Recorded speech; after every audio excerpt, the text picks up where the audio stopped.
अस्सलाम वालेकुम नाज़रीन, अवां जो मेज़बान एहसान नारेजो अॼु जे ख़बरनामे सां तव्हांजी ख़िदमत में हाज़िर आहियां।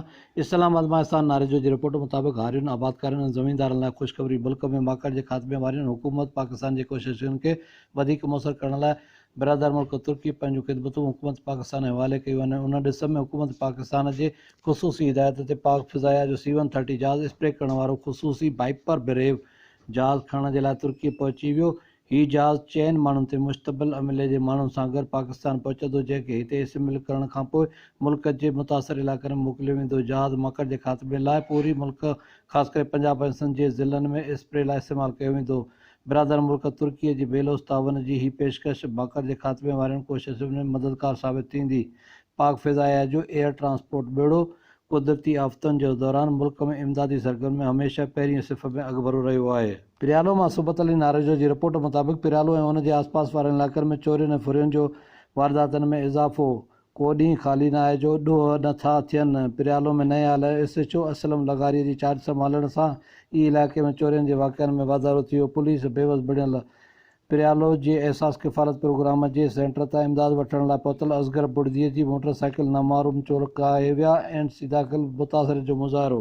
सकरंड मां राजकुमार ओड जी रिपोर्ट मुताबिक़ सकरंड शहर मां 2 ॾींहं पहिरियां वापारी जावेद सिराज मुग़ल खां 7 लख नामालूम फोरे फरार थी विया हुआ, जंहिंजी सकरंड थाणे ते NCB दाख़िल कराई वई हुई। हिन वक़्त ताईं पुलिस कख भॼी बीणो न कयो आहे।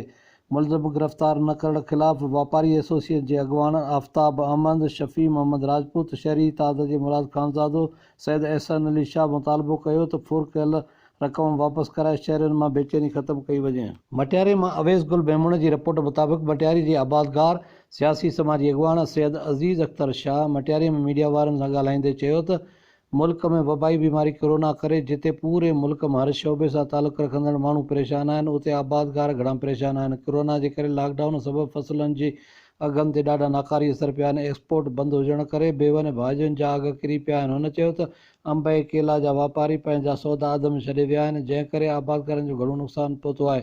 सैयद अज़ीज़ अख्तर शाह चयो त हिन ॾुखिये वक़्त में आबादकारनि खे तपेदार परेशान करे रहिया आहिनि ऐं ढिल आबियान जी आड़ में ॻड़ा टैक्स वठण ते मजबूर करे रहिया आहिनि। हुन सिंध हुकूमत खां मुतालबो कयो आहे त आबियानियूं ऐं ॿिया टैक्स पूरी सिंध मां माफ़ करे सिंध जी ज़राअत ऐं आबादकारनि खे तबाहीअ खां बचायो वञे। कोरोना कमांड कंट्रोल जी अॼु जी रिपोर्ट मुताबिक़ पूरे मुल्क में कंफर्म कोरोना मरीज़ जो अंगु 22,550 ताईं पहुतो आहे, जॾहिं त मरंदड़ जो तइदाद 526 आहे, जॾहिं त सिहतयाब थींदड़नि जो तइदाद 6,217 थी वियो आहे। ॿिए तरफ़ सिंध अंदरि 8,189, पंजाब 8,420, बलूचिस्तान 1,495, गिलगित बल्तिस्तान 386, खैबर पख्तूनख्वा 3,499, आज़ाद कश्मीर 76 ऐं इस्लामाबाद में 485 मरीज़ थी विया आहिनि। ॿिए तरफ़ पूरी दुनिया में कोरोना जे मरीज़नि जो तइदाद 37,56,264 आहे, जॾहिं त जानजी बाज़ी हाराईंदड़नि जो तइदाद 2,59,436 ऐं हिन वबा मां सिहतयाब थींदड़नि जो तइदाद 12,58,368 आहे। अहमदपुर मां नादिर हुसैन नारेजो जी रिपोर्ट मुताबिक़ किंगरी तालुक़े जे शहरपीर जो ॻोठ में 11 केस कोरोना जा पॉज़िटिव अचण खां पोइ शहर ऐं भरपासे वारनि इलाइक़नि में ख़तरे वारी सूरतहाल पैदा थी वई आहे। कोट दीनाल शाह वारे इलाइक़े में कोरोना जे शक में फ़ौत थींदड़ फरहाना मेमून जे ख़ानदान जे 9 भातियुनि समेत PPHI जी दाई जी रिपोर्ट पॉज़िटिव अचण खां पोइ डॉक्टरनि पारां मरीज़नि जो इलाजु OPD बंदि कई वई आहे ऐं पूरे इलाइक़े में ख़ौफ़ हिरास छाइजी वियो आहे।